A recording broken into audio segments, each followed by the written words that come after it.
একটা বিরাট বড় দামি হুজুর, বিরাট বড় দামি হুজুর। এখন সেই হুজুরির দাওয়াত আর আমার দাওয়াত। আমি গেছি, ওই ভোটের রেজাল্ট হয়েছে তার পরদিন। তা আমি গেলে আমার লোক শোনাচ্ছে, বলছে হুজুর আমার আজকে যে লোকের বাড়ি হুজুরির বসার জায়গা, খাওয়ার জায়গা, সেই লোক ভোটে জিতেছে। জিতে ওই রকম আবির মেখেছে আর ঢোল নিয়ে নেচেছে। আমার 20-22 বছর আগে, মানে কি তখন তেজ আর একটু বেশি ছিল। তো আমি জলসায় উঠে খুব সুন্দর করে কোরআন হাদিসের দলিল দিয়ে, ওটা হারাম, ওতে ঈমান নষ্ট হয়ে যায়, এদের বউ তালাক হয়ে যায়, যা আপটা বলা বলিস বলে নেমেছি। আমার ধরেছে কৈফিয়ত দিতে হবে, তুমি এসব উল্টো পাল্টা ফতোয়া কেন দিলে? আমি বলি ভাই তোর এক কাজ কর, আমার আর এক জায়গায় দাওয়াত রয়েছে, তোর আমার এই গাড়ি রেখে দে, আর আমার সঙ্গের এই ছেলেটা রাখ, তোর একটা গাড়ি দিয়ে আমার সবাই নিয়ে চল, আমি সভাটা করে তারপর আসতেছি। তখন সে সভা ভেঙে গিয়ে ওদের, শুনতে পাচ্ছেন আমার কথা, সভা ভেঙে গেছে। তো শেষ পর্যন্ত সবাই মিলে সিদ্ধান্ত নিলে যে হুজুর যা বলেছে ঠিক বলেছে, তোমরা যাও হুজুর নিয়ে যাও, কে হুজুর হজ করে আসো, হুজুরির ছাত্রটার গাড়িটা এখান থাক। আমার সে ছাত্রটা ভয় চলাই, কিচ্ছু ভয় করার দরকার নেই, তুই এখানে বস, তোর খাদ্য পানি খেয়ে বস থাক, তারপর আমি এসতেছি।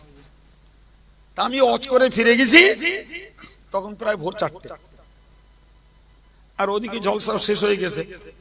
আর হুজুর বসে, অনেক ভক্ত মুরিদ সব বসে টসে আছে, কথাবার্তা হচ্ছে, আর সবাই মিলে আমার ধরে নিয়ে গেছে সেখানে। ওখানে হুজুর হাঁটছে, এদিকে দেখতে পাচ্ছি হুজুরের গাড়িতে ভেটকি, বাগদা, মুরগি, মানকচু গাড়িতে লোড হচ্ছে। আমি ওই বারান্দায় উঠেই হুজুর সালাম দেনিছি, আগে সালাম দিল, হুজুর আপনার এই ভক্ত দেখছি যথেষ্ট ভক্ত, মাশাআল্লাহ, আপনার গাড়িতে বাগদা, ভেটকি, মানকচু, মুরগি সব দিয়ে দিচ্ছে। তাই এই ভক্ত কালকে ভোটে জিতে আবির মেখেছে, দাড়িতে, মাথায় টুপি মাথায়, আর ঢোল তবলা নিয়ে এসেছে, ইমানটা আছে কিনা একটু বলেন। আমি তো অস করে গেছি আগে, হুজুর কি বলে দেখি। হুজুরও পেস্তা গলে পড়ে গেছে, আর সে ভক্ত তখন সাত খেলানের মতন করতেছে, আর আমার ধরবে মারবে কি, হুজুর আর ভক্তের খেলা। হুজুর তখন মিসকি মিসকি হাসতেছে। আমি বলি হুজুর হাসলে হবে না, বাগদা ভেটকি আপনি খান, ওতে আপত্তি নেই, হাসলে হবে না, কতটা দিতে হবে। আশ্চর্য ব্যাপার, হুজুর মুখ ফুটে তখন আর কিছু বলতেও পারছে না। আর এই নেতা এই যে আমারে ধরবে, ওরা তখন ব্রেন কাজ করতে না, যে আমি যে এরে ধরবো, তো হুজুরির সামনে তো আমার বিরুদ্ধে বলতেছে, আর আমি তো সোজাসুজি বললাম আপনার এই ভক্ত। আমার তখন বলছে আপনার ক্লাস আছে? আমি তখন বসে আমার শিক্ষকতা করি। আমি বলি জি হুজুর ক্লাস আছে। বলছে আপনি আসেন, তাও আমি দেখছি। আমি বলি হুজুর আমি তো যাবো, আমার ক্লাস 8টা, এখনো অনেক সময় বাকি, আমার জাতি ঘন্টাটা লাগবে, আমি চলে যাবো, একটু কি হবে বলেন। একবারও বললে না যে বাবা তোমার এটা করা ঠিক হয়নি, কি এটা অন্যায়, এতে ঈমান নষ্ট হয়ে যায়, এ করতেনি। শুধু এইটুকু বললে ঠিক আছে আমি তওবা পড়িয়ে দিচ্ছি। কি জন্য তওবা পড়াবা? বলেন কি জন্য তওবা পড়াবে? সে তো একটা দাঁড়িয়ালা ইমানদার লোক, তওবা তুমি থেপকো পড়াবা কেন? তার মানে হুজুর চোর বললি দোষ, কিন্তু তওবা করতে বলতেছে মানে কাপড়টা ঝেড়ে পড়তে বলতেছে, ওতে দোষ নেই। ও জানে যদি চোর বলিস তাহলে এ আর আমার ভক্ত থাকবে না। এখন যদি তওবা পড়তে বলি, তো তওবা পড়া খারাপ জিনিস না, তো ভালো জিনিস। জি, ও বুঝে গেল হুজুর আমার খারাপ বলিনি, তওবা পড়িয়েছে। জি, আর হুজুরও বুঝে গেল ভক্তটা আমার রক্ষে হলো। আর একটা ব্যাখ্যা হলো যে রসুল যা কথা বলেছেন, তোমরা ওই কথার উপরে ছাপিয়ে তোমাদের নিজস্ব মন্তব্য করো না। কথা বলা যাচ্ছে কি? তাহলে আমরা এখন অশুনতে বসেছি। আমি আব্দুল কাইয়ুম দুটো কথা বলছি, আমার পরের বক্তারাও কথা বলবেন। তাহলে আমাদেরকে এই প্রসঙ্গে এই আদবটা শিখতে হবে যে কোরআন হাদিসের আলোকে আমরা যেটা শিখব ওর উপরে আমাদের নিজেদের মন্তব্য করা চলবে না। দেশীয় বাংলায় বলা যায় ওর উপরে মাথা মারা যাবে না। এই কথা বুঝতে পারছেন আমার? ওর উপরে আমাদের আঙুল ঘরে নিয়ে চলবে না। মানতে পারলে মানো, তোমার জন্য আল্লাহর রহমত আছে, সওয়াব আছে। যদি না মানতে পারো তাহলে নিশ্চিত তুমি তার জন্য আসামি, অপরাধী, তোমার জন্য শাস্তি রয়েছে। কথা ঠিক না ভুল ভাই? কোরআন বলেছে মজলিসে বসেছো, তুমি মজলিসের আদব বজায় রাখো, মজলিসের আদব বজায় রাখো। এটা নবী শিখিয়েছেন সাহাবায়ে কেরামদের, সাহাবায়ে কেরামদের শিখিয়েছেন। সেখানে নম্রতা বজায় রাখো, আদব বজায় রাখো, মনোযোগ ঠিক রাখো, এবং যে কথাগুলো শুনছো ফায়াত্তাবিউনা আহসানা, সকল কথার ভিতরে যেগুলো উত্তম কথা, সুন্দর কথা, ভালো কথা, সেগুলোকে তোমরা মান্য করে চলো এবং এই নিয়ত নাও। সুবহানাল্লাহ বলেন। তাহলে এটা শুধু গতানুগতিক নিয়ম নয় বাবা, যে অজ দেবো আর একদল বক্তা এসে বলবে আর একদল শ্রোতা শুধু শুনে যাবে। ব্যাপারটা এটা নয়। ব্যাপারটা হলো এই মজলিসের আদব, আমরা মন কান দিয়ে কথা শুনবো এবং ভালো কথাগুলোকে আমরা মেনে গুনে চলবো। সুবহানাল্লাহ বলেন। এটাও মজলিসের আদব। এই কথাগুলো আল্লাহ নবীকে শিখিয়েছেন আর নবী সাহাবায়ে কেরামদেরকে শিখিয়েছেন। তাহলে আমরা নবীকে যদি মডেল হিসেবে মানি তাহলে বলতে পারা যায় যে এইরকম অজের মজলিসের জন্য আমার নবীর আদর্শ রেখে গেছেন। আমি বক্তা, আমার জন্য আদর্শ রেখেছেন নবী। আমি কাউকে চিহ্নিত করে কোন এই মজলিসে কোনো কথা বলতে পারি না, এটা নিয়ম নয়। আমি কাউকে ওনাকে চিহ্নিত করে একটা কথা বললাম, কেউ মুরব্বীকে চিহ্নিত করে একটা কথা বললাম, এই অধিকার কোন বক্তার নয়। তুমি হেদায়েতের কথা কমনলি বলো, যার দোষ আছে সে শুনে বুঝে আল্লাহ তার নসিব ভালো করে শোধরাবে। তুমি আমলের কথা স্বাভাবিকভাবে বলো, উনি করেন না এটা বলো না, উনি করছেন এটা বলতে যেও। তুমি বলো নিয়ম, যে আমাদের এই আমল করা উচিত, আমরা যারা করি না তারা আল্লাহ আল্লাহর রাসূলের কাছে আমরা অপরাধী। কথা বুঝতে পারছেন ভাই? সত্যি কথা বলতে কি, আমরা যারা ওয়াজ নসিহত করি না বর্তমানে, আমরা নিজেরাই নবীর ওয়াজ নসিহতের আদর্শকে রক্ষা করি না। যে কারণে এর নামে গাল, ওর নামে ফতোয়াবাজি, ওর নামে উল্টো পাল্টা বলার যথেষ্ট বক্তা রয়েছে। নবীর মজলিসে একজন সাহাবী একটা লোহার আংটি পরে হাতে মজলিসে বসেছেন। নবী পাক তাকে নিশ্চিত করে কিছু না বলে নবী বললেন যে আমার কি হলো, যে আমি জাহান্নামের গন্ধ নাকে শুকতে পাচ্ছি। কথাটা কি বললেন? এরকম বলেননি, বলো যে তুমি কেন এই লোহার আংটি হাতে পড়েছো, ওটা পড়তে নেই, ওটা পড়লে জাহান্নামে যেতে হবে। তা বলেন নবী বললেন আমার কি হলো, যে আমার নাকে আমি জাহান্নামের গন্ধ শুকতে পাচ্ছি। ভাই সাহাবী বুঝে গেলেন যে এই কাজটা আমি করেছি, এই কাজটা আমি করেছি, ফলে তিনি সেটাকে খুলে ফেললেন। তাহলে নবীর ওয়াজের উদ্দেশ্য পুরো হয়ে গেল। সুবহানাল্লাহ।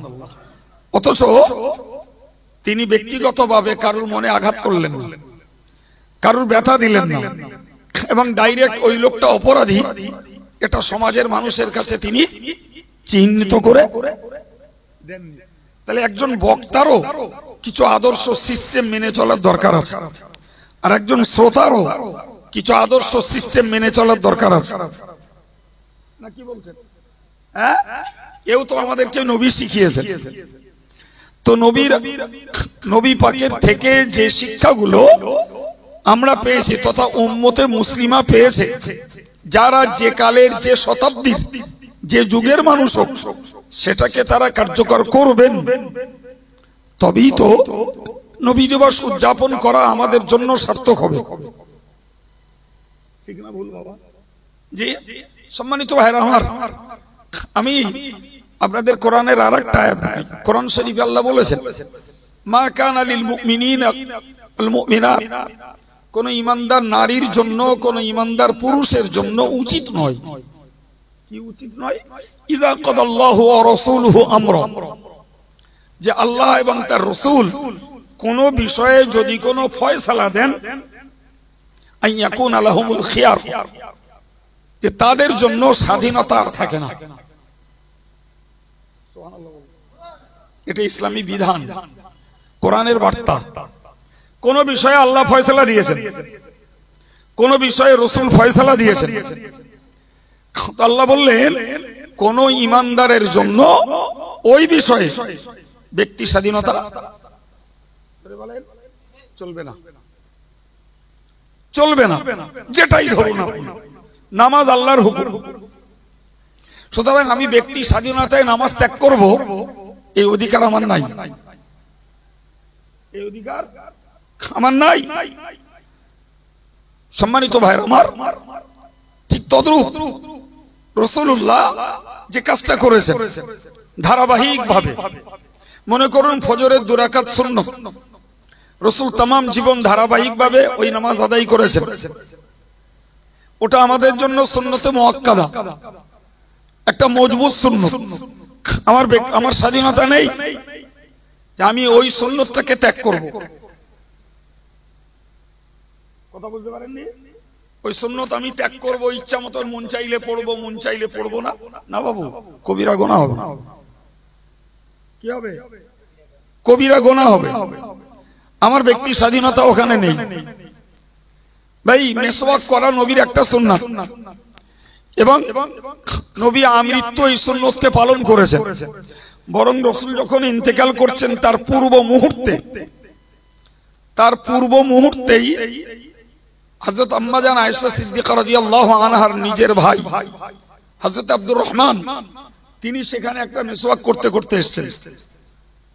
রাসূলুল্লাহ আম্মা জান আয়েশাকে ইশারা করে বোঝালেন, মেসওয়াকটা আমাকে দাও। তো আম্মা জান আয়েশা ভাইয়ের কাছ থেকে মেসওয়াকটা নিলেন, নিয়ে নিজে একদিককে চিবিয়ে রাসূলুল্লাহকে দিলেন। সুবহানাল্লাহ বলেন। রাসূল অল্পক্ষণ পরেই ইন্তেকাল করেছেন। পৃথিবীর ইতিহাসের রেকর্ড যে রাসূল তার ইন্তেকালের পূর্বে এই মেসওয়াকের আদাত, অভ্যাস, এর ধারাবাহিকতা, এর গুরুত্ব মরণের পূর্বে মেসওয়াক করে উম্মতকে বুঝিয়ে দিয়ে গেছেন। অথচ আমাদের কাছে মেসওয়াকের গুরুত্ব নেই। আমাদের উজুর আগে মেসওয়াক করার ধারাবাহিক আমল 100 জন মুসল্লিদের 5 জনে আছে কিনা সন্দেহ। আমরা মেসওয়াক করতে শিখি জানি শুধু রমজান মাসে। রমজান মাস পড়লে আসরের পর থেকে লাগি মেসওয়াক করতে, অথচ ওই আসরের পর থেকে মেসওয়াক করার কোন নির্দেশ হাদিস শরীফে নেই।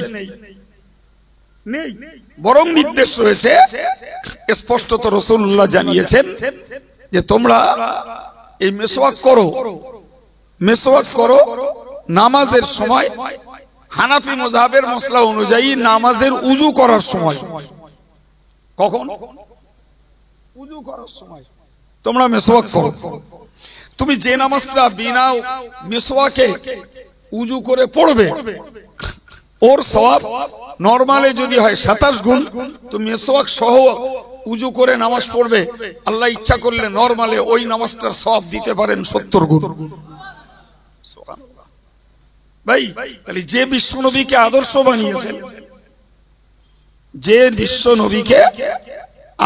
বানিয়েছেন, তাহলে এই আদর্শগুলো আমরা নিজেদের ইচ্ছা মতন পরিবর্তন করতে পারি না।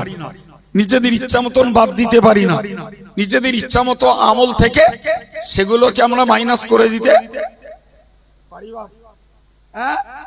প্রিয় ভাই আমার, আমি আপনাকে উদাহরণস্বরূপ বলতে চাইলাম যে রাসূলুল্লাহ বলেছেন, লাউলা নাশুক্কা আলা উম্মতি লা আমারতুহুম বিসওয়াক ইনদা কুল্লি সালাত। হুজুর বলেছেন, যদি আমরা আমার উম্মতের জন্য আমি কঠিন কষ্টকর না মনে করতাম, তাহলে প্রত্যেকটা নামাজের সময় মেসওয়াক করা বাধ্যতামূলক করে দিতাম। অন্য বর্ণনা এসছে ইনদা কুল্লি উযু, প্রত্যেকটা উযুর সময় মেসওয়াক করা বাধ্যতামূলক করে দিতাম।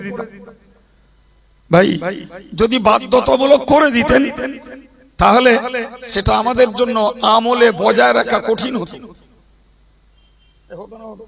বাধ্যতামূলক মানে অজেব, বাধ্যতামূলক মানে কি বলেছি, আর অজেব ত্যাগ করলে গভীরা গুনাহ হয়। তবে মেসওয়াক যে সুন্নতে মুআক্কাদা, একটা মজবুত সুন্নাত, এতে সন্দেহ নাই। সুতরাং যারা ধারাবাহিকভাবে আমল করেন এদের মাঝে মধ্যে ছেড়ে গেলে গুনাহ হবে না, কিন্তু যারা মোটেই আমল করেন না নিশ্চিত গুনাহ হবে। এখন আপনি যদি বলেন হুজুর অভ্যাস নেই, কি হুজুর মনে ছিল না, ভাই নবীর আদর্শের কাছে আমাদের স্বাধীনতার স্বেচ্ছাচারিতা চলতে পারে? পারে কি? এই বিষয় আমরা বুঝি না। আমরা শুধু বুঝি কাহিনী শোনা, আমরা বুঝি শুধু জীবনী শুনবো, আমরা শুনবো নবীর নূরের কাহিনী, নবীর শিশুকালের ঘটনা শুনবো, নবীর কৈশোরকালের ঘটনা, কৈশোরকালের ঘটনা আমরা শুনবো, নবীর মুজিজা। ভাই ওগুলো শুনলে বড় জোর ভক্তি বাড়ে, কিন্তু কি করতে হবে ওতে কিচ্ছু নাই। আছে বুঝে বলুন, আন্দাজে হ্যাঁ না বলবেন না। আমি নবী পাকের মায়ের গর্ভের কাহিনী শুনলাম, তাতে আমাদের কি করার আছে? কথা বলেন, কথা বলেন। আমি চেল্লাবেল্লা করবো না, আমি সুরসর টান দিয়ে টাইম পাস করছি না। মূল্যবান সময় আর মূল্যবান মাথা নিয়ে বসেছেন, মাথায় ঢোকান। নবী পাকের মায়ের গর্ভে থাকার কাহিনী অনেক আছে, খানিকক্ষণ শুনিয়ে দিলাম। আমাদের কি করার আছে বলেন, ভেবে বলেন, কি করবেন? কিচ্ছু করার আছে? কিচ্ছু নেই। ওটা শুধু কানে শুনলাম যে নবী পাকের জন্য আল্লাহর দেওয়া বৈশিষ্ট্য কিছু জ্ঞান হল, কিন্তু কোন আমল করতে হবে? নবী পাক শিশুকালে তিনি হালিমার ঘরে দুধ পান করেছেন, শুনলে বুঝলে জ্ঞান হবে। আমল কি করবেন? আছে কিছু? কিচ্ছু নাই, কিচ্ছু নাই। ভাই নবী পাক তার জীবনে যৌবনকালে তিনি ব্যবসা করেছেন, অন্যের ম্যানেজারি করেছেন, সেখানে সাধুতা, স্বচ্ছতা, আমানতদারি রক্ষা করেছেন। এটা জ্ঞান আছে। এর থেকে আমাদের শিক্ষা নিতে হবে। আমরা বিশ্বস্ততার সঙ্গে অন্যের কাজের দায়ভার নিতে পারি। সেখানে আমি কোন রকমে আমি খেয়ানত করতে পারবো না, বিশ্বাসঘাতকতা করতে পারবো না, অন্যের দায়িত্ব নিয়ে আমি আত্মসাৎ করতে পারবো না। ওটা শিক্ষা নেওয়ার আছে। কিন্তু নবী পাক তার জীবনে যে মুজিজাগুলো দেখিয়েছেন, মুজিজা তো নবী দেখায় না বাপ। আল্লাহ কোরআনে বলেছেন ইন্নামাল আয়াতু ইনদাল্লাহ, যত রকমের অলৌকিক নিদর্শন সব আল্লাহর কাছে। সুবহানাল্লাহ। নবীদের মুজিজা আর পীর ওলিদের কারামত সব আল্লাহর কাছে। কোন পীর নিজে নিজে কারামতি দেখায় না, কোন নবী নিজের ইচ্ছা মতো মুজিজা দেখাতে পারে না। মুজিজা দেখানো আর কারামতি প্রকাশ করা আল্লাহ যার দ্বারা ইচ্ছা তার দ্বারাই করেন। একটু জোরে বলেন। এখন ধরে নেন নবী পাক জমিনে দাঁড়িয়ে আকাশের চাঁদ দ্বিখণ্ড করেছে। আমি খুব বানিয়ে সুন্দর করে এই কথা ঘটনাটা বলতে 15 মিনিট সময় নিলাম, আপনি মজা করে শুনলেন। আর ওইরকম মৌলানা সাহেব বলে দম ফেললি একবার ঝেঁকে সুবহানাল্লাহ বলে দিলেন। কি করবেন? কাল থেকে আপনারা আকাশের তারা একটা করে পারবেন? কথা বলে না? বলেন বলেন। তাহলে ও থেকে আমাদের আমল করার কিছু জ্ঞানবান নেই। নবী অল্প পানিতে আঙুল ডুবিয়ে দিয়েছেন, বক বক করে পানি উঠেছে, 1400 সাহাবী খেয়েছেন, পাত্র ভরে নিয়েছেন, উজু করে নিয়েছেন। নবী বললেন আর পানির প্রয়োজন আছে? সাহাবারা বললেন জি না। রাসূল আঙুল তুললেন, পাত্রে যতটা পানি ছিল ততটা রয়েছে। আর আমরা শুনলাম, তা কি করবো আমরা? কাল থেকে মুঠোখানি চাল দিয়ে গুষ্টি শুদ্ধ খাবো?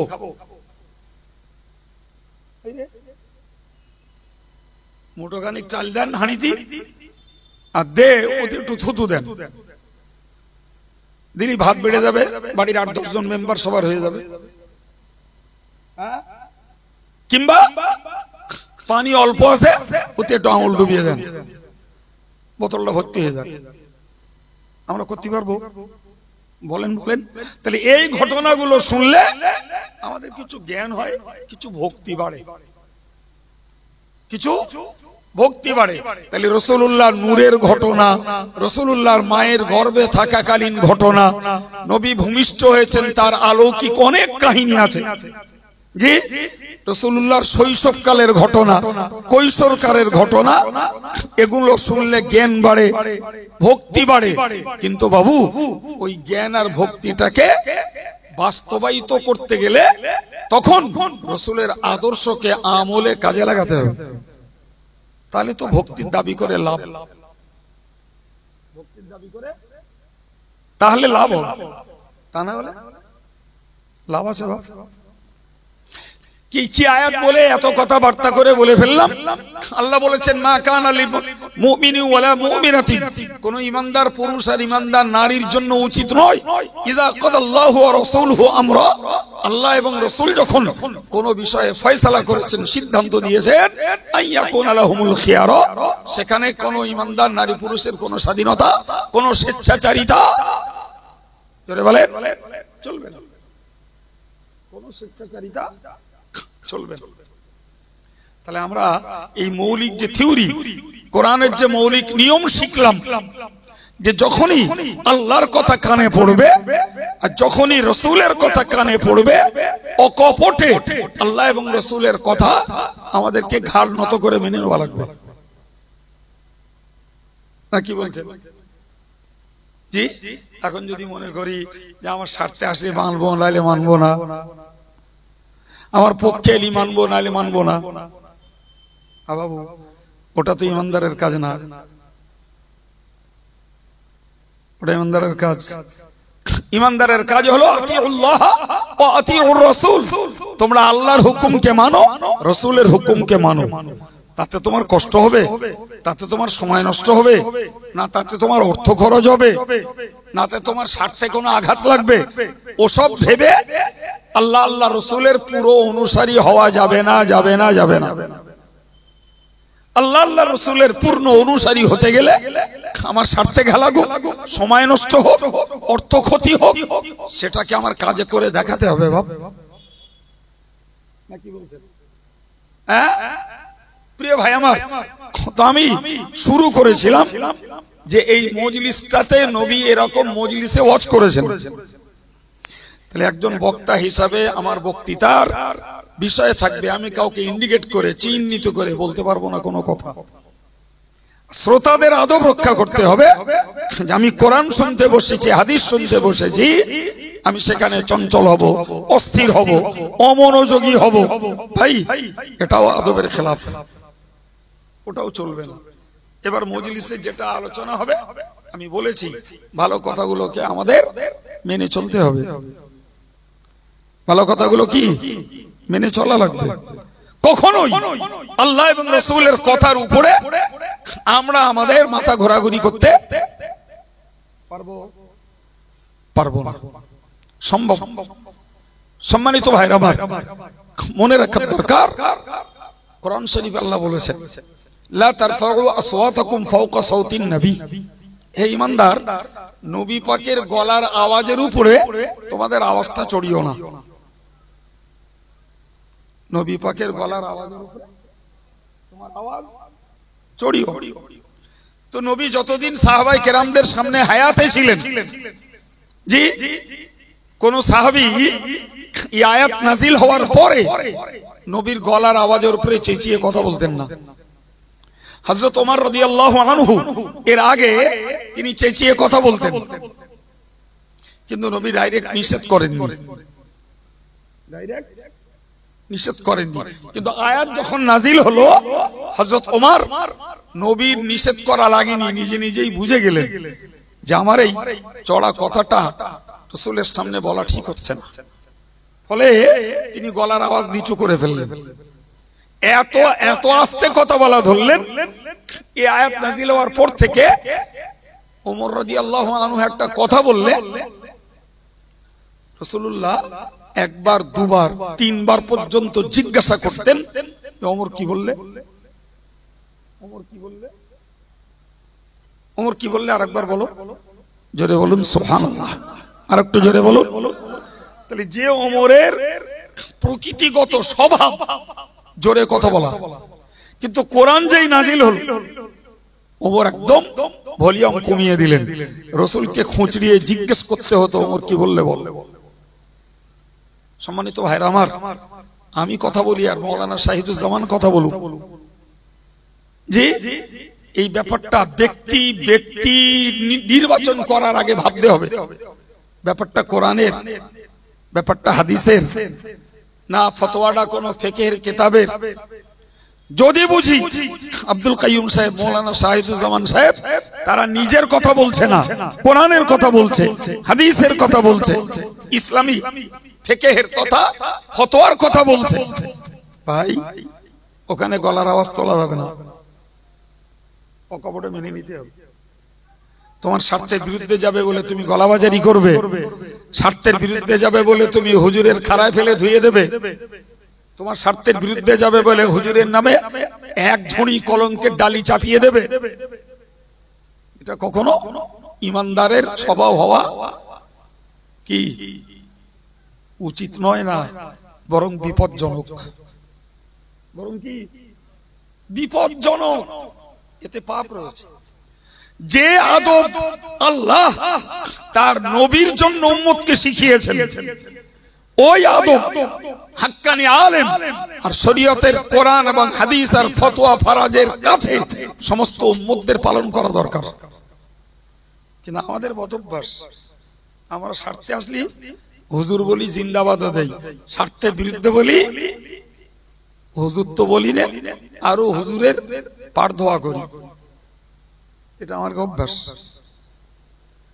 এগুলো ছাড়তে হবে বাবা, এগুলো চলে না, এগুলো চলে না ইসলামের কাছে। তো আমি আপনাকে কি বলতেছিলাম, যে আল্লাহ পাক বললেন তোমাদের জন্য তোমাদের নবীর কাছে রয়েছে উত্তম আদর্শ। আমি সাজিয়ে গুছিয়ে না হলেও কথাগুলো স্পষ্ট বলছি বিভিন্ন বিষয়ের উপরে। জি সম্মানিত ভাইরা আমার, আমাকে কথাগুলো মনে রাখতে হবে ভাই। আমি বলেছি নবী নবী দিন প্রচার করেছেন, আল্লাহ নির্দেশ দিয়েছেন নবীকে, বাল্লিগ মা উনজিলা ইলাইকা মির রাব্বিক, ও নবী তোমার কাছে তোমার রবের পক্ষ থেকে যা কিছু নাজিল হয়েছে ওগুলো তুমি মানুষের কাছে পৌঁছে দাও। এটা কি দিন প্রচার, ধর্মের বাণী প্রচার। ভাই তাহলে ওই ধর্মের বাণী প্রচার করতে যে নবী পাক যে আদর্শ আমল করেছেন, ওই আদর্শ আজকের যুগে ধর্ম প্রচারক যারা তাদের জন্য পালনীয় না, কি বলছেন? ব্যাপারটা খুলে বললি সহজে মাথায় ঢুকবে। কিরকম? নবীকে আল্লাহ দিন প্রচার করতে বলেছেন। নবী একদিকে কালেমার দাওয়াত দিয়েছে, নবীর ডিউটি, আর একদিকে শিরকের বিরুদ্ধে বলেছেন। একদিকে বলেছেন কুলু লা ইলাহা ইল্লাল্লাহ, তোমরা বলো আল্লাহ ছাড়া কোনো উপাস্য নেই। আর একদিকে বলেছেন লা তুশরিক বিল্লাহ, আল্লাহর সঙ্গে কাউকে পার্টনার বানিও না, আল্লাহর কোনো পার্টনার নেই। লাম ইয়ালিদ ওয়া লাম ইউলাদ, তিনি কারো জন্ম দেননি, কারো থেকে জন্ম নেননি, ওয়ালাম ইয়াকুল লাহু কুফুয়ান আহাদ, তার তুল্য তার সৃষ্টির ভিতরে কেউ নেই। সুবহানাল্লাহ হবে না? আর একটু জোরে। ভাই আমি বুঝতে পারছি যে এরকম গল্পের রস শোনা অভ্যাস কম, একটু সুরসার একটু টান টন হলি ভাল লাগে। জি, আপনারা জ্ঞানী মানুষ, আমি যা বলছি আপনাদের বোঝার জন্য যথেষ্ট। কি বলেছি? তাহলে নবী দ্বীন প্রচার করতে যে একদিকে কলেমার বাণী শুনিয়েছেন, তোমরা বলো আল্লাহ ছাড়া উপাস্য কেউ নেই। আবার পাশেই বলেছেন লা তুশরিক বিল্লাহ ওয়া ইন কুতিলতা ওয়া হুররিকতা আও হুররিকতা। নবী বললেন আল্লাহর সঙ্গে কাউকে শরীক করো না, শরীক আল্লাহর সঙ্গে কাউকে পার্টনার বানিও না, বিনিময়ে যদি তোমাকে হত্যা করা হয় অথবা তোমাকে আগুনে পুড়িয়ে দেওয়া হয়, কিংবা হত্যাও করা হলো পুড়িয়েও দেওয়া হলো হবে, তারপরেও তুমি আল্লাহর সঙ্গে গেল। ভাই তাহলে যে নবী একদিকে ঈমানের দাওয়াত দিয়েছেন, অপর দিকে শিরক থেকে বাঁচানোর বার্তাও দিয়েছেন, বাঁচার বার্তাও দিয়েছেন। আবার ওই নবী মানুষের কাছে ছড়িয়ে দিয়েছেন কোরআনের বার্তা, কোরআনের বিধান ছড়িয়ে দিয়েছেন, আল্লাহর হুকুম ছড়িয়ে দিয়েছেন, লা তাকুলুর রিবা, তোমরা সুদ খেও না, তোমরা সুদ খেও না। আবার এটাও ছড়িয়ে দিয়েছেন লা তাকরাবুজ জিনা, তোমরা ব্যভিচারের ধারেও যেও না। আবার এটাও ছড়িয়ে দিয়েছেন লা তাকতুলুন নাফসাল্লাতী হারামাল্লাহু ইল্লা বিল হক, তোমরা অন্যায়ভাবে কোনো প্রাণীকে মেরো না, তোমরা মানব হত্যা করো না, অন্যায়ভাবে কোনো প্রাণীকে তোমরা নিধনযজ্ঞ চালিও না। ভাই আবার আবার ওই কোরআনের বার্তা নবী শুনিয়ে দিয়েছেন, মনে রাখো মদ, জুয়া, দরগার নামে মান্নত, তাসপাশা, লটারি, রিজসুম মিন আমালিশ শাইতান, এগুলো নাপাক আর শয়তানের কাজ। নাপাক আর জোরে বলে শয়তানের কাজ। ফাস্তানিবু, এগুলোকে পরিহার করো, এগুলোকে ত্যাগ করো, এগুলোকে বর্জন করো। ভাই আপনি শুধু এইটুকু ভাবুন, যে সাম্রাজ্যটা, যে দেশটা, যে সময়টা গোটা মক্কা নগরীতে চলতো শিরক, চলতো সুদ, চলতো মদ, চলতো নারী নির্যাতন, চলতো কন্যাদের হত্যা, সেখানে চলতো অন্যায়ভাবে যুদ্ধ, তাদের মাঝে এই কথাগুলো নবী ব্যক্ত করলেন। আল্লাহ তো নবীকে বললেন যা নাজিল করেছি সব বলে দাও। তাহলে আল্লাহর নাজিল করা কোরআনের বার্তাগুলোকে তাদের কাছে পৌঁছাতে যেয়ে নবীকে এ কথাগুলো বলতে হয়েছে। এখন বলেন ওই জমানার যারা মুশরিক, যারা মানে সবাই প্রাথমিক অবস্থায়, তা নবী শিরক করতে মানা করছেন, তারা নবীর উপরে খুশি থাকবে? সুদখোর রয়েছে যারা চক্রবৃদ্ধি সুদ খেত, সুদের সুদ খেত, নবী সুদের বিরুদ্ধে বার্তা দিলেন, তারা নবীর উপরে খুশি থাকবে? ভাই যে যুগের লোকেরা ব্যভিচারে মত্ত ছিল, তার বিরুদ্ধে কোরআনী বার্তা নবী শুনিয়ে দিলেন, তারা খুশি থাকবে? জি, যারা কন্যাগুলোকে হত্যা করত, নবী তাদের বিরুদ্ধে বার্তা দিলেন এবং এও বললেন কিয়ামতের দিনে তোমাদের জীবন্ত পুঁতে ফেলা বাচ্চাগুলোকে তোলা হবে, জিজ্ঞাসা করা হবে ওয়া ইদাল মাউউদাতু সুইলা বিআইয়ি যামবিন কুতিলাত, এই বাচ্চারা তোমরা বলো কোন অপরাধে তোমাদের বাপেরা তোমাদেরকে হত্যা করেছিল? তারা তো এক কথায় বলবে আমাদের কোনো অপরাধ ছিল না। আরে বাবা, নবজাতক শিশু, 2 দিন 4 দিন 1 মাস 1.5 মাস 7 মাস বয়স, এদের অপরাধটা কি? বলেন বলেন। তাহলে এদেরকে যে বাপেরা হত্যা করেছে তারা বিনা অপরাধী হত্যা করেছে। ফলে 10% অপরাধ তার বাপের। নবী এর বিরুদ্ধে গর্জে উঠেছেন যে নারী সমাজ তারা উলঙ্গিনী, যে নারী সমাজ তারা তাদের পর্দা পুশিদা রক্ষা করে চলতো না, নবী তাদের ব্যাপারে বললেন যে তোমরা ঘরের মধ্যে অবস্থান করো, তোমরা নগ্ন সাজে সজ্জিতা হয়ে আত্মপ্রকাশ করো না। তাহলে যারা মদে আসক্ত, যারা জুয়ায় আসক্ত, যারা দরগার নামে দেব দেবীর নামে হাজত মান্নত করত, যারা লটারি কাটতো, ভাই আজকের যুগে এই অপরাধগুলোর মানুষ আছে না নাই একটু তাড়াতাড়ি বলবেন, আছে না? এখন আমি বক্তা, ইনি মসজিদের ইমাম, আমিও মসজিদের ইমাম, আর একজন খানকার পীর সাহেব, যে আর একজন জামাতের আমির সাহেব। এই ইমাম, বক্তা, আমির, পীর এরা সব ধর্ম প্রচারের লোক। আর আমার নবীর আদর্শ যদি আমাকে ফলো করতে হয় তাহলে ওই মেম্বারে বসে কিংবা দাঁড়িয়ে আমার মুসল্লিদের ভিতরে যার যা দোষ আছে ইন্ডিকেট না করে, চিহ্নিত না করে হেদায়েতের জন্য বলা ইমামের দায়িত্ব। আর ইমাম যদি দেখেন আমি সুদখোরের বিরুদ্ধে বললে ক্যাশিয়ার ধরা খাবে, আমি যদি গানের বিরুদ্ধে বলি সভাপতি ধরা খাবে, আমি যদি পরের ফারাজ ফাঁকি মারার বিরুদ্ধে বলি তাহলে সেক্রেটারি ধরা খাবে।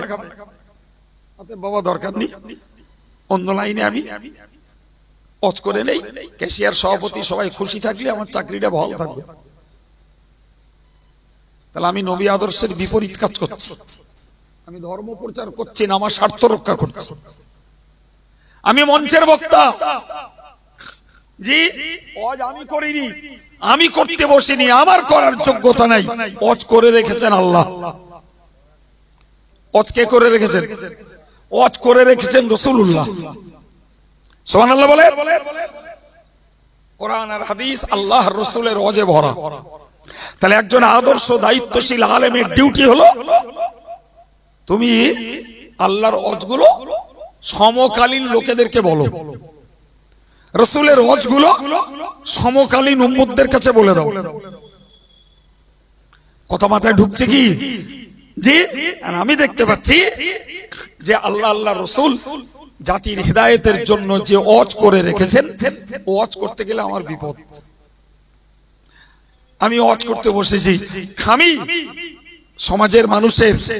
সমাজের মানুষের অন্যায় অপারেশন করব না, সমাজের মানুষের দোষ ত্রুটিকে তুলে ধরে হেদায়েতের বাণী শোনাবো না, সমাজের মানুষকে আমি পাপ আচরণ থেকে ফেরাবার মতো জ্ঞান দেবো না।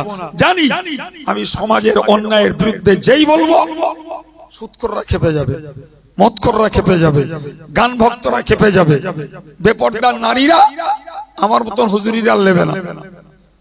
জি ভাই, যারা তাসখোর, জুয়াখোর, লটারিখোর, জি এরা আমার ধারবার দেও পথ পাবে না, উপরন্তু আমার বিরুদ্ধে শত্রুতার সমালোচনা করবে। আর আমি বক্তা দেখতে পাচ্ছি বাবা দরকার নেই, আমার 20,000 কন্ট্যাক্ট, যদি এলোমেলি কিছু বলি, জি এর বিরুদ্ধে যদি বলি তাহলে আমার টাকাটাই দেবে না, কেউ দরকার নেই, এরা যা পারে বলুক গেজা, যা পারে করুক গেজা। আমি একটা জীবনী, একটা কাহিনী টেনে টুনে টাইম পাস করতে পারলেই 20,000। কথা বলছেন না কেন ভাই? আল্লাহর কাছে ছাড়াবে, এটা নবীর আদর্শের কাজ হচ্ছে। সম্মানিত ভাইরা আমার, ভালো করে মনে রাখুন, তাহলে আমি মসজিদের ইমাম হই না কেন, সেখানেও আমার নবীর আদর্শ মানার দরকার আছে। তুমি মঞ্চের বক্তা, আমি মঞ্চের বক্তা, আমার শ্রোতারা আমায় দাওয়াত দেবে কি দেবে না, আমায় গালি দেবে না, সমালোচনা করবে না, ফুলের মালা দেবে, কিংবা আমার শ্রোতারা আমার টাকা কম দেবে না বেশি দেবে, ও সব পরোয়া করে যদি তুমি ধর্ম প্রচার করো, দুনিয়া তোমার চলে যাবে, পেট পুজো চলবে, পকেট পুজো চলবে, যা চুক্তি করবে সব তুমি পেয়ে যাবে, আরো তুমি জিন্দাবাদ করিয়ে নেবে। কিন্তু মনে রাখতে হবে, আমাকে আপনাকে সবাইকে আল্লাহর বিচারের এজলাসের আসামি তো হওয়াই লাগবে। সেদিন উপায় কি? সেদিন উপায় কি? সুতরাং আমি বক্তা, আমার জন্য নবীর কাছে আদর্শ রয়েছে। তুমি একদিকে নেকির কাজের আদেশ করো, অপরদিকে পাপ কাজে নিষেধ করো। কিন্তু আমি দেখছি নেকির কাজের আদেশ করা, ফজিলতের কথা বলা, এটা সহজ। এতে এত সওয়াব, হতে অত সওয়াব, হতে তত সওয়াব, কদমে কদমে এত নেকি। জি, বাপ মা সেবা করলে এত নেকি, বাপ মা চেহারা দেখলে এত নেকি, হজ করলে এত নেকি, নামাজ পড়লে এত নেকি, দান করলে এত নেকি। ভাই, এই ফজিলতের কথা বলা বিরাট সহজ বাপ, কারণ এতে তো ঘাড়ে কিছু চাপ পড়ে না। শ্রোতার শুনলো, যে মানবে তার সব, যে মানবে না তার সব হলো না, এতে চাপ নেই। কিন্তু যখনই অন্যায় কাজের নিষেধ করতে যাব, তখন আমার পাওনা আছে গাল, সমালোচনা, শত্রুতা, হিংসা, পয়সা কম, দাওয়াত ফেরত, এবং চুক্তির পয়সা পাওয়া যাবে না। অতএব ও পাঠশালায় যাওয়া যাবে না। আমি এমনি জীবনী বলছি, কাহিনী বলছি, ফজিলতের দু চারটে কথা বলে দিল, লোকরা সুবহানাল্লাহ বলে একদম গাল দিয়ে ঘেঁষা তুলে বাড়ি চলে গেল। আমিও ভালো থাকলুম, চুক্তির পয়সাটাও পালুম, আগামী দিনে 3 বছরের দাওয়াত পেয়ে গেল।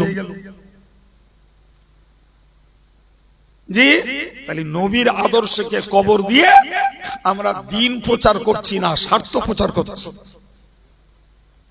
ভাই আমার, রাসূলকে আল্লাহ বলেছিলেন, নবী তোমার কাছে আদেশ আর নিষেধের যে বার্তাই পাঠিয়েছি সব পৌঁছে দেওয়া লাগবে, সব পৌঁছে দেওয়া লাগবে। কোনটাতেই তুমি কৃপণতা করতে পারবে না, কোনটাতেই তুমি তঞ্চুকতা করতে পারবে না।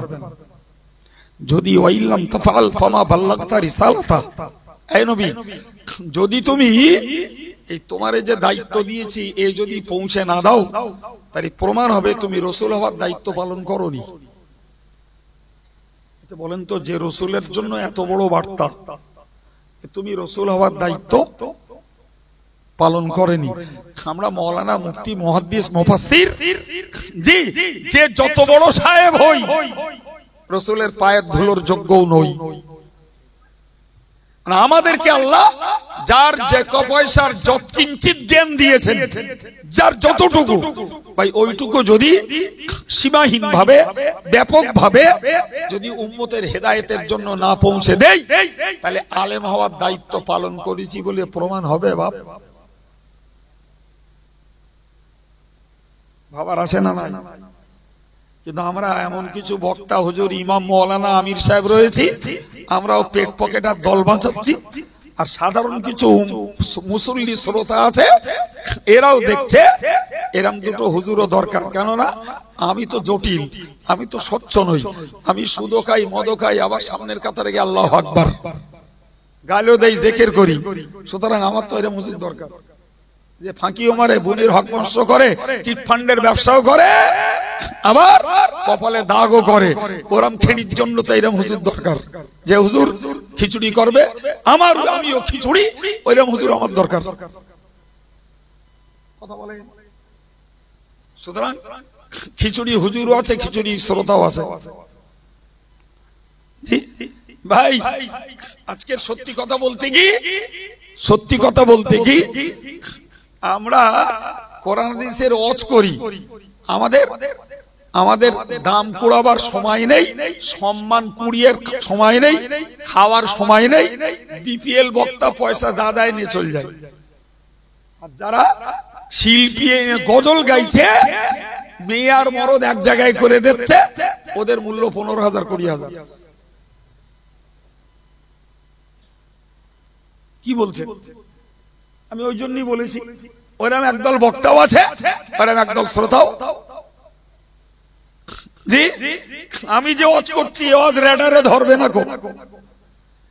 আর এখন যদি এখানে একটা শিল্পী তুলে দেওয়া হয়, পাড়ার মেয়ে ছেলে সব চলে আসবে সামনে।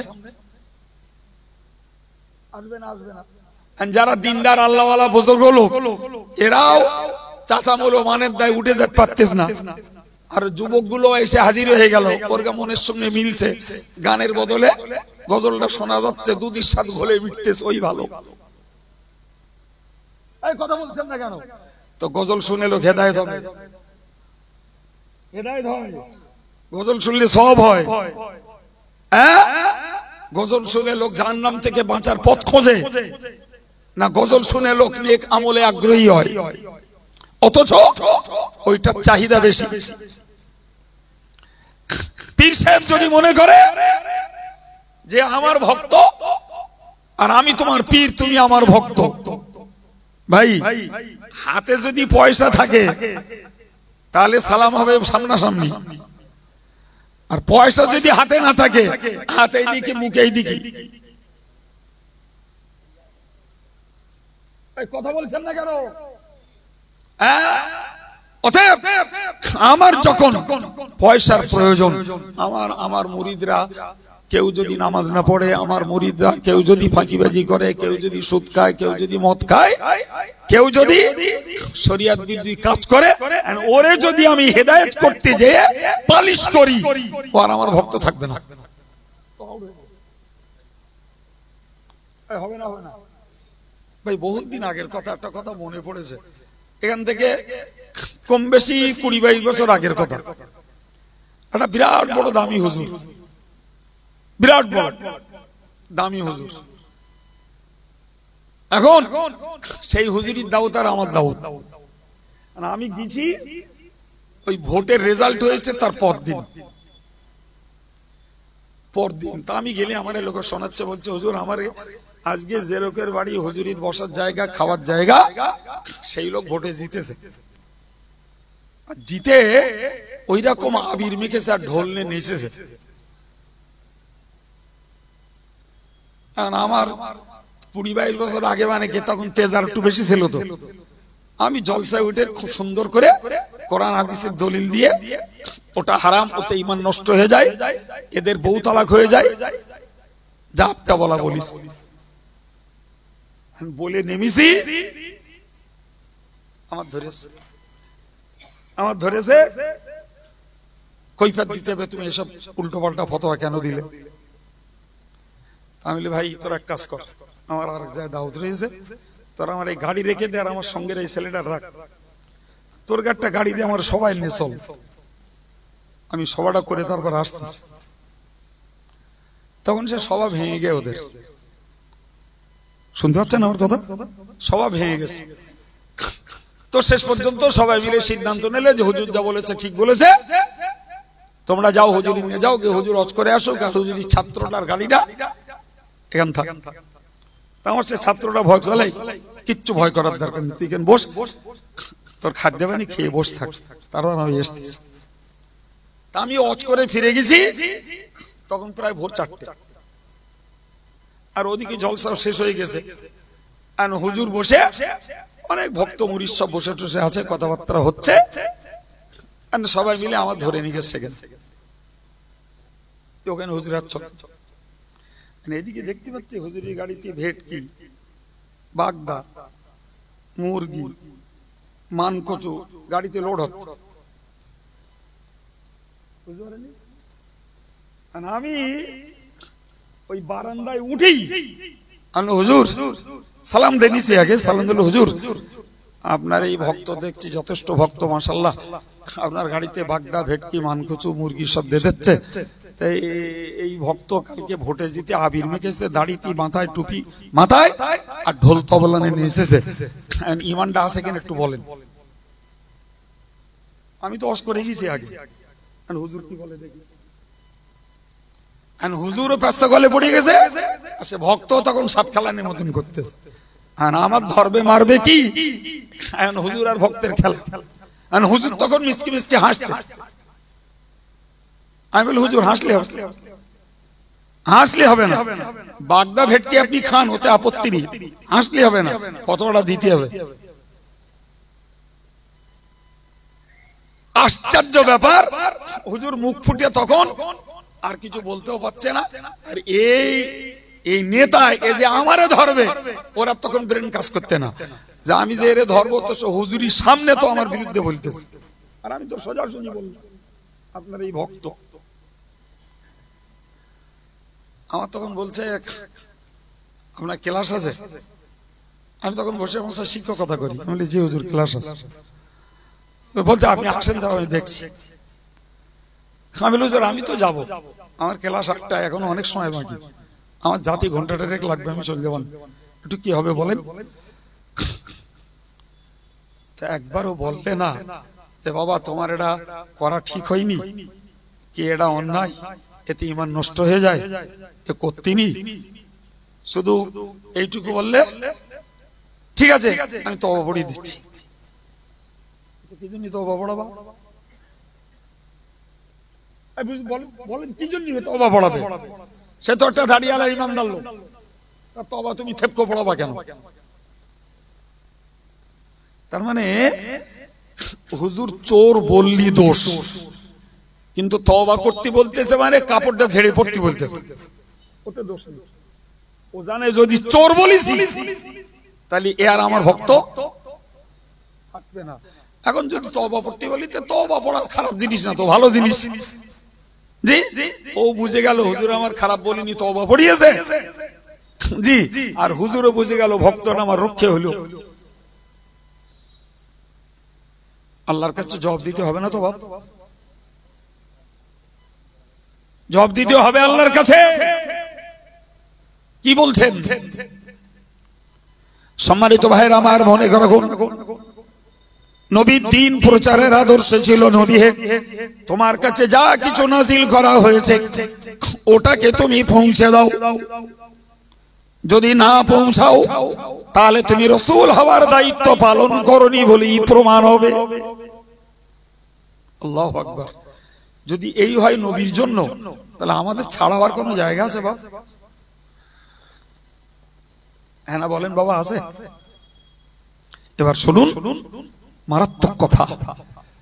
নবী বুঝেই গেলেন যে আমাকে দ্বীন প্রচার করতেই হবে, কিন্তু নবী যেন বলতে চাইলেন আল্লাহ আমি যদি আপনার দ্বীন প্রচার করি এইভাবে, তো লোকে তো আমারে মারবে, লোকে আমারে গাল দেবে, লোকে আমারে ভিটে ছাড়া করবে, লোকে আমারে হিংসা করবে, শত্রুতা করবে। যেন নবী মুখে না বললেও মনের ভিতরে এটা ভাবতে লাগলেন। আল্লাহু আকবার। আমার আল্লাহ কোরআন নাজিল করে বললেন নবী হে তুমি তোমার কাজ পালন করো, ডিউটি পালন করো।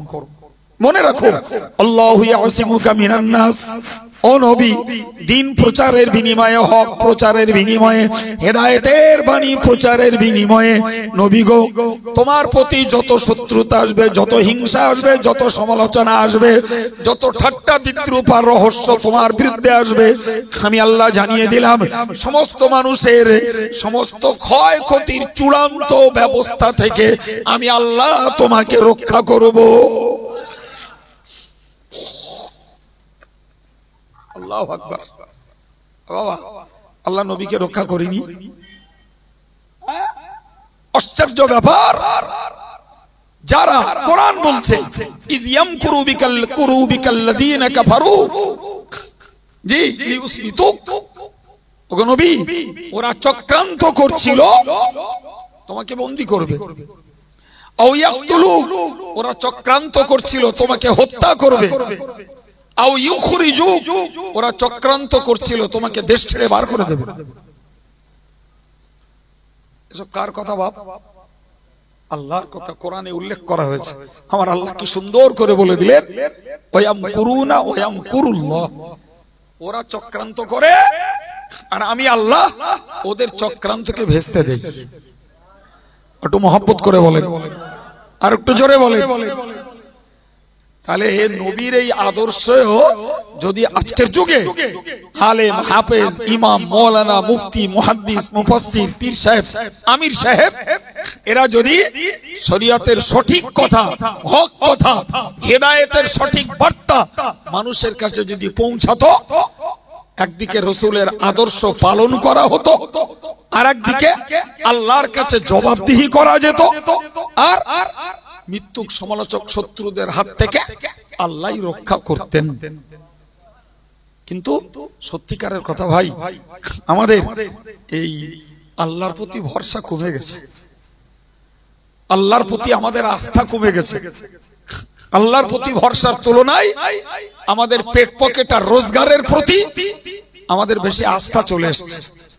যদি আমার দাওয়াত না হয়, যদি আমার পয়সা কম দেয়, জি যদি এরা আজকে দাওয়াত করেছে যদি আমার ফেরত দিয়ে দেয়, এই যে মনের দুর্বলতা, এই দুর্বলতার কারণেই প্রচুর প্রচুর বক্তা, প্রচুর আলেম, প্রচুর ইমাম, প্রচুর পীর সাহেব, প্রচুর আমির সাহেব, তারা হক কথা সমাজের কাছে বলতে পারে না। কি বলে বলিলাম মনে নেই আপনাদের? জীবনী বলে, কাহিনী বলে, জি তারপরে ফজিলতের হাদিসগুলো বলে। বলছিলাম না এতে এত নাকি, ওতে অত নাকি, ওতে তাতে নাকি। তা সে তুই নেকি নে বাবা, যে ভাড়ে রাখতেছিস তার তলা সাদা, সেটা দেখ। কথা বলে নেকি কদমে কদমে আছে, এটা সত্য, কিন্তু নেকিটা হচ্ছে কিনা ওটা দেখ বাবা। তুমি নেকি করতে যাচ্ছ নামাজ পড়ে জমাত ধরে, কিন্তু তুমি নেকি করতে যাচ্ছ বুনির ফারাস ফাঁকি মেরে, তোমার ভাঁড় সাদা তো। কথা বলছেন না কেন? তুমি তকবীরে উলা পড়ছো আল্লাহু আকবার, কিন্তু তুমি সুদের কাপড় পরে সুদের মাল খেয়ে যাচ্ছ, তা তোমার ভাঁড়ের তলা ছিদ্র। তুমি আগে এইটা ছাড়ো, তারপরে নেকিটা করো। হাদিসের ঘোষিত ফজিলত তোমার নসিবে জুটবে ইনশাআল্লাহ। জি মাশাআল্লাহ, আমাদের আজকের প্রধান বক্তা ফুরফুরা শরীফের হুজুর, তিনি এসে পৌঁছে গেছেন। আলহামদুলিল্লাহ বলেন, আর একটু জোরে বলেন আলহামদুলিল্লাহ। নারায়ে তাকবীর, নারায়ে তাকবীর। আওলাদে মুজাদ্দিদে জামান, সিলসিলায়ে মুজাদ্দিদে জামান, অল ইন্ডিয়া সুন্নাতুল জামাত শ্রোতা বিন্দু, হিজলা পশ্চিমপাড়া মসজিদের বাৎসরিক ইসালে সওয়াব বিশ্ব নবীর স্মরণ সভা, বসিরহাট আল্লামা হুজুরের স্মৃতি রক্ষার মজলিস, নারায়ে তাকবীর।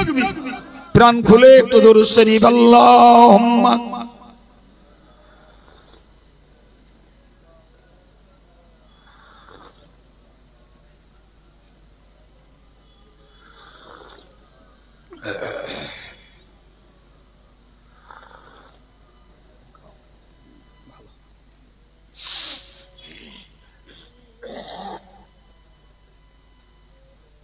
সম্মানিত ভাইরা, হুজুর তার সময় স্টেজ নেবেন।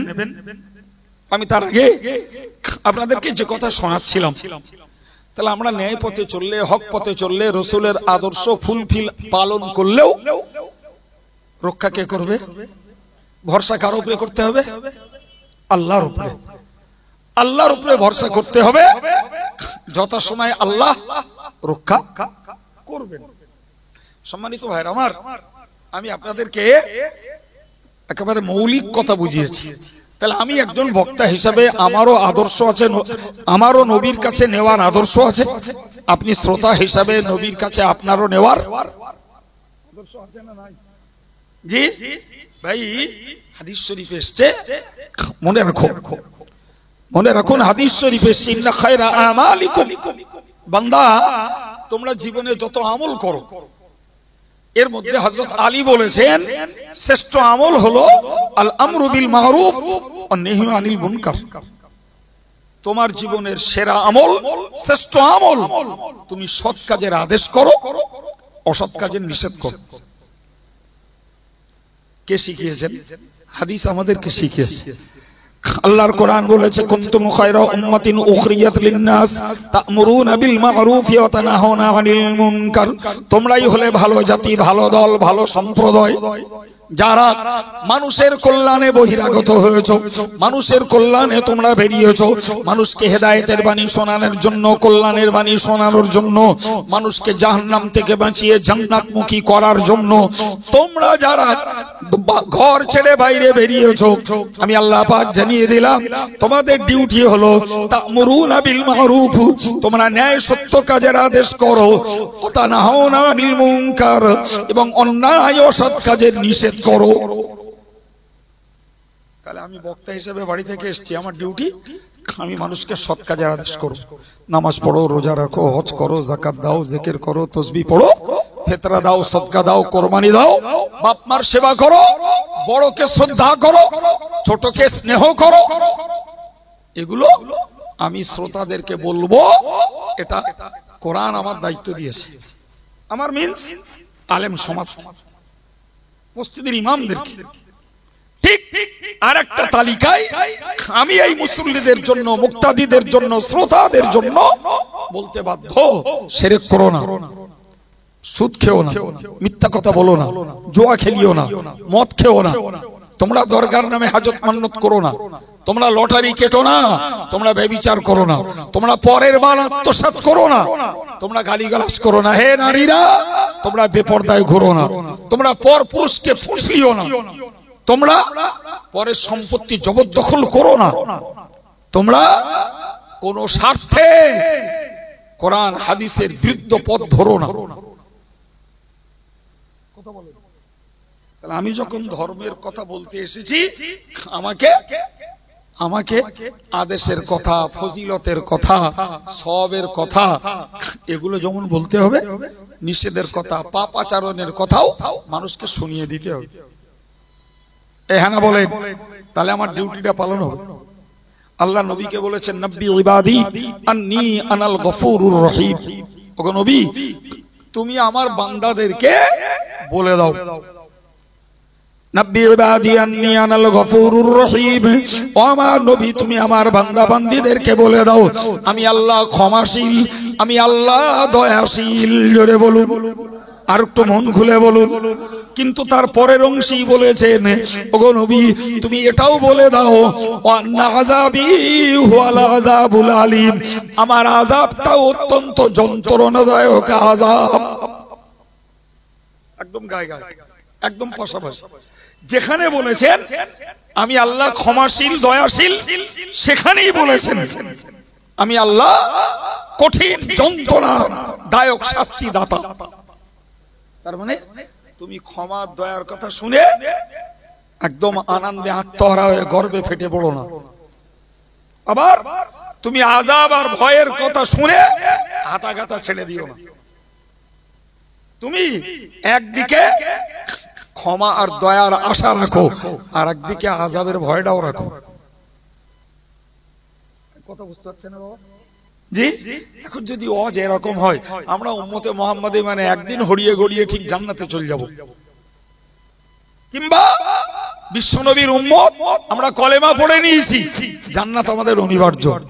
এখন ভাই সমাজের যে মানুষগুলো নেক আমল করে না, ভালো পথে চলে না, ওরা তো দোয়াতে বগল বাজাবে। কলেমা যখন পড়েছি আর উম্মতে মুহাম্মাদী যখন একদিন না একদিন ঠিক জান্নাতে যাচ্ছে। কথা বলেন, এটা কি? এটা ক্ষমা আর দয়ার আশা, ক্ষমা আর দয়ার আশা। ভাই আবার আমরা যারা আমল করি, আমাদেরকে ভাবতে হবে আল্লাহ যদি দয়া করে মেহেরবানি করে আমাদের আমলগুলোকে নিজ ইচ্ছায় কবুল করেন তো কপাল ভালো। যদি আল্লাহ ভুল ধরে, পীর সাহেব, পীরজাদা, মৌলানা, মুফতি, হাফেজ সাহেব, হাজি সাহেব, সাধারণ জনগণ, আল্লাহ যদি ভুল ধরে, রেহাই কোন সাহেবের নেই। রেহাই আছে কারুর?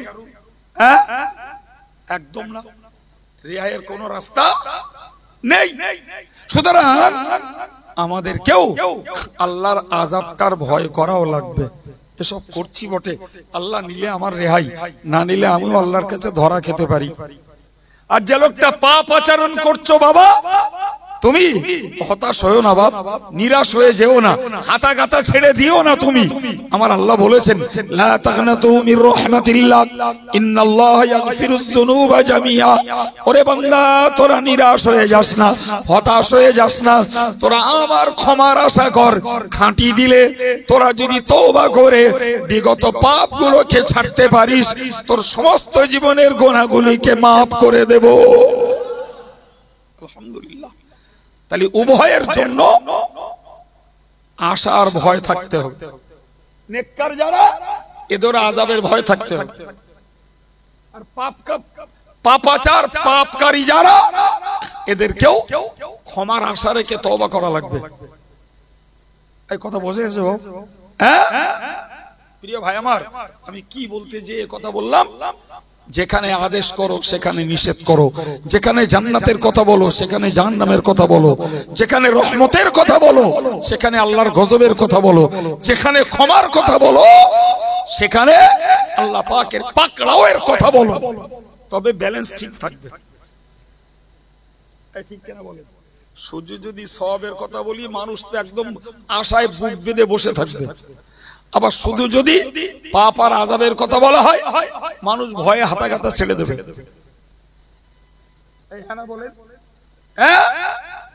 ঘটনা এটাই।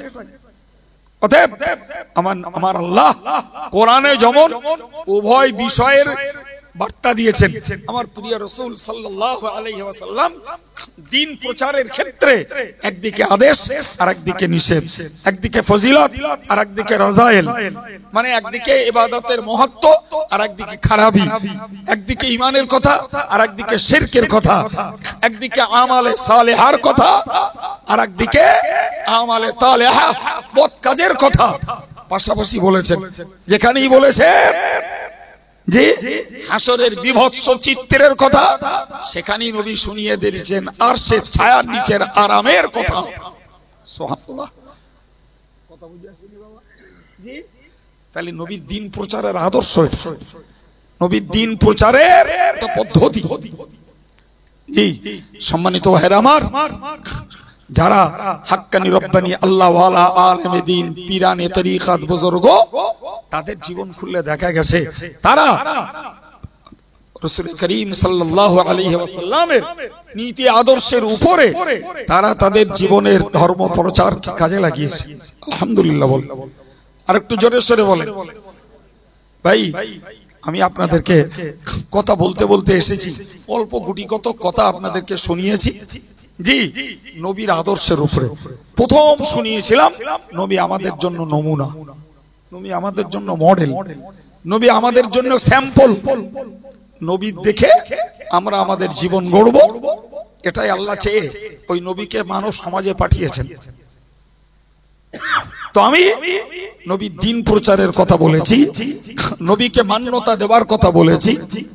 জি ভাইরা আমার, এবং আদেশ নিষেধ সব রকমের বার্তা, মানুষকে ভয় করে নবী কোনো কিছু গোপন রাখেন না, কোনো কিছু গোপন রাখেন। আমাদের ডিউটি ভাই, আমি এতক্ষণ ধরে বলছিলাম না নবীর আদর্শে আমরা যারা ধর্ম প্রচারক আমাদের ডিউটি, বিশ্বাস করুন আপনারা যারা সাধারণ জনগণ আপনাদের ডিউটিটাও একেবারে হালকা পাতলা না। বাপ আপনি মেম্বারে কথা বলতে না পারেন, মঞ্চে কথা বলতে না পারেন, আপনি পীর সাহেবের খানকা বসে কথা বলবেন অধিকার আপনার নাই, কিন্তু আপনার পরিবারের উপরে আপনার একটা অধিকার আছে। না নাই জোরে বলেন। সম্মানিত ভাইরা আমার মনে রাখুন, আপনার পরিবারের অধিকার হলো এটাই। আমার আল্লাহ কোরআন শরীফে জানিয়েছেন, ইয়া আইয়ুহাল্লাযীনা আমানু কু আনফুসাকুম ওয়া আহলিকুম নারা, হে ঈমানদার তুমি নিজে বাঁচো, তোমার পরিবারটাকে জাহান্নামের আগুন থেকে বাঁচাও। এখন বলেন পরিবারটাকে জাহান্নামের আগুন থেকে যে বাঁচাতে হয়, তাহলে পরিবারের কাছে ওয়াজটা করবে কেডা? ফুরফুরাসে হুজুর এসেছেন, উনি যাবেন না আমি যাব? না আপনাদের ইমাম মাওলানা সাইদুজ্জামান যাবে? যাবে। এটা ডিউটিটা পরিবারের যারা গার্জিয়ান তাদের। তোমার বিবি নামাজ পড়ে না, তাকে নামাজ পড়ার আদেশটা তুমি করো। তোমার বিবি বেপরদায় ঘোরে, ও রাগ করবে না কি করবে ওটা দেখার নয়, আমি আল্লাহর দ্বীনের কথা বলছি, এটাই নবীর আদর্শ, তোমাকে পর্দা করাই লাগবে। কি হলো কথা বলছেন? তুমি কোরআন পড়তে পারো, তোমার দেহ পাক থাকলে আমার বাড়িতে কোরআন পড়া লাগবে। তোমার মুখ আছে বলে তুমি গালিগালাজ করবে, অশালীন ভাষা বলবে, এই অধিকার তোমার নাই, ওটা আমি নিষেধ করব। টাকা আছে বলে তুমি নগ্ন সাজে সজ্জিত হয়ে পরপুরুষকে ফুসলাবে, এটা তোমার জন্য আমার পক্ষের অনুমতি নাই, বরং আমার আদেশ তুমি ঘরের ভিতরে রান্নাঘরে কাজে কামে অবস্থান করো, বাইরে বেরোলে তোমাকে পর্দা করেই যাওয়া লাগবে। এই কথা বলছেন না কেন? হ্যাঁ, আপনি আগে বলেছি আপনি পীর সাহেব নন, বক্তা নন, মসজিদের ইমাম নন, কিন্তু আপনি পরিবারের প্রধান। আপনার স্ত্রী ছেলে মেয়েকে সৎ কাজের আদেশ করা এবং অন্যায় অসৎ কাজের নিষেধ করা, এটা আপনি একজন হেড অফ দ্য ফ্যামিলি, পরিবারের প্রধান হিসাবে আপনার দায়িত্ব।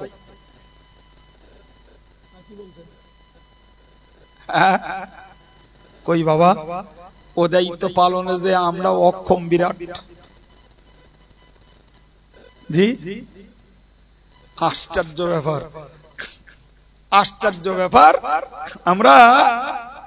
আমরা বর্তমান কালে অনেক ফ্যামিলি বাড়ি বউডারে বসিরহাট মার্কেট করা বন্ধ করতে পারিনি। রাগ করছেন বাবা? বউগুলো রে আমরা বেবাড়ি যাওয়া বন্ধ করতে পারিনি, বরং দিন যাচ্ছে আরো বাড়ছে।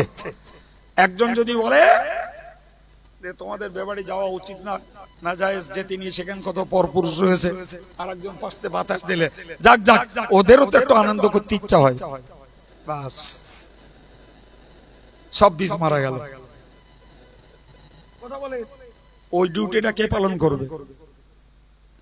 তুমি নামাজ পড়ছো, দাড়িওয়ালা, টুপিওয়ালা, তুমি যথেষ্ট নেক কাজ করছো, কিন্তু রাসূল বলেছেন ইন্না খায়রা আমালিকুম আল আমরু বিল মারুফ ওয়ান নাহয়ু আনিল মুনকার। তোমার আমলগুলোর মধ্যে শ্রেষ্ঠ আমল হলো সৎ কাজের আদেশ করো, অসৎ কাজের। তোমার মেয়েটা মোবাইলে চ্যাট করছে, তোমার মহিলা মেসেঞ্জারে সে প্রেম করে বেড়াচ্ছে, তোমার ছেলেটা মোবাইল নিয়ে ফ্রি ফায়ার আর পাবজি খেলে হারাম আর শিরকের কাজ করছে, জি, ও মানা করবে কে? কে মানা করবে? আপনি বলবেন হুজুর জানি না আমি, হতে পারে, অসম্ভব না, যেহেতু আমরা বয়স্ক মানুষ অত শত বুঝি নেব, ওরা মোবাইলে কি করে না করে ওরাই জানে। জি ভাই, তবে এইটুকু তো বোঝেন যে একটু বাচ্চা বিছানায় পেচ্ছাপ করা বন্ধ হয়নি, সে মোবাইল চালাচ্ছে, আর ওর বাপ বলছে আরে কি করছে, বলতে তুমি বুঝবো না, ও কার্টুন খেলাচ্ছে, ও গেম খেলাচ্ছে। এই কথা বলছেন না কেন? আমি যেন মনে হচ্ছে যেন জঙ্গলের কথা বলছি। যান বাড়ি গিয়ে খোঁজ নেন। হ্যাঁ, তাহলে ওকে রোধ করবে কে? ওকে প্রতিরোধ করবে কে? ওকে কোরআন পড়ার প্রতি নিয়ে যাবে কে? ওকে ইসলামিক স্টাডিজটা কে শিখাবে? ওকে ইসলামিক প্রাইমারি স্টেজের নবীর সুন্নাত, দৈনিক জীবনের দোয়া কালাম, তেলাওয়াতে কোরআন, ইসলামিক নলেজ ওকে কে শিখাবে? অজেত তো বের হয়ে যাচ্ছে, দেশে বের হয়ে যাচ্ছে, যেমন দামি তেমন বেদামি, এপিএল বক্তা, বিপিএল বক্তা, প্রচুর অজ হচ্ছে না, হয় না? খোঁজ নেন তো কটা গ্রামে কেতা দরস্ত মক্তব চালিয়ে বাচ্চাগুলোকে স্মার্ট, বাচ্চাগুলোকে ইসলামিক নলেজ, বাচ্চাগুলোকে কোরআন হাদিসের, বাচ্চাগুলোকে নবীর সুন্নাত, বাচ্চাগুলোকে দৈনিক জীবনের দোয়া কালামের প্রশিক্ষণ কটা গ্রামে আছে? আমার বক্তব্য ওইটা কি আপনার আমার আম মানুষ, সাধারণ মানুষদের আদেশের অন্তর্ভুক্ত না? ওটা কি আমার আদেশের ডিউটির মধ্যে পড়ে না? যাই বাবা মক্তবে পড়তে যেতে হবে, মক্তব কামাই করা চলবে না। টিউশনি কামাই করলে বাপ মার তদারকি আছে, মক্তব যদি চলে আর ওটা যদি কামাই করে সেখানে বাপ মার খুব একটা হেডেক নেই। 2-3 দিন গেল না, আজকে যাচ্ছার মধ্যে জাগে বলিস কোন আমার পেট ব্যথা করছে, বলিস কোন মা, বলিস কোন আমার পেট লাভ দিল, মা শিখকে দিচ্ছে ছেলে। কি বুঝলেন? আমি যদিও এখানকার ধর্ম শিক্ষার প্রকৃত অবস্থা জানি না বাবু, তবে যতটুকু জানি যেখানকার তার হাল এইরকম। প্রাইভেট কামাই করলে খবরদারি আছে, যেহেতু ওটা বেতন দিয়ে পড়তে হয়। আর মক্তবের বেলা এরা চামড়ার টাকা খুঁজে বেড়ায়। মক্তবে চাঁদা ধরুন, তাহলে আগে আমার কাছে গ্রামের ফেতরা চামড়ার টাকা সব আমি নিয়ে আমাকে দিয়েছো না জামিয়ায় দিয়েছো, কেন আমাকে কেন রাখতে পারোনি? কত বড় বিবেকহীন বিচার যে তুমি বড় লোক, তুমি কোরবানি দিয়েছো, তোমার পশুর বিক্রি করা চামড়া তোমার ছেলে তোমার মেয়ের পড়াবে, আর মাধ্যমিক আর উচ্চ মাধ্যমিক পড়াবার বেলা তোমার গাঁটির টাকা খরচা করবা। আমি ঠিক বলেছি না ভুল বলেছি বলবেন? হ্যাঁ, হায় রে হায়। ফলে দেখতে পাওয়া যাচ্ছে যে গ্রাম্য পরিবেশগুলোতে শিক্ষা ব্যবস্থার বিরাট অবনতি, বিশেষ করে ইসলামী শিক্ষা। অল ইন্ডিয়া সুন্নাতুল জামাতের মডেল মাদ্রাসায় আলহামদুলিল্লাহ যথেষ্ট উন্নত, এলাকায় কোথায় কোথায় আছে আমি জানি না, যে সমস্ত জায়গাগুলিতে ভাই বাচ্চারা কোরআন পড়ছে, ইসলামিক নলেজ শিখছে, দোয়া শিখছে, সুন্নাত শিখছে, তাহলে এই আদেশটা তাদের করতে হবে এবং তাদেরকে শরিয়ত বিরোধী বর্তমান আধুনিক সমাজের সমস্ত অন্যায় থেকে তাদেরকে রক্ষা করার চেষ্টা করতে হবে। তাহলে আমাদেরও ওই নবী আদর্শের ডিউটি পালন করা হলো, আমরা শরিয়তের আদেশও করলাম, নিষেধও করলাম। হুজুর আসছেন, মাইক ছাড়ছি, আপনাদেরকে পয়লা দোসরা তেসরা ফাল্গুন জামিয়া রিসালাত সাহেবের দাওয়াত দিচ্ছি। নারায়ে তাকবীর, সিলসিলায়ে মুজাদ্দিদে জামান, আওলাদে মুজাদ্দিদে জামান, নারায়ে তাকবীর, দুরূদ শরীফ, আল্লাহুম্মা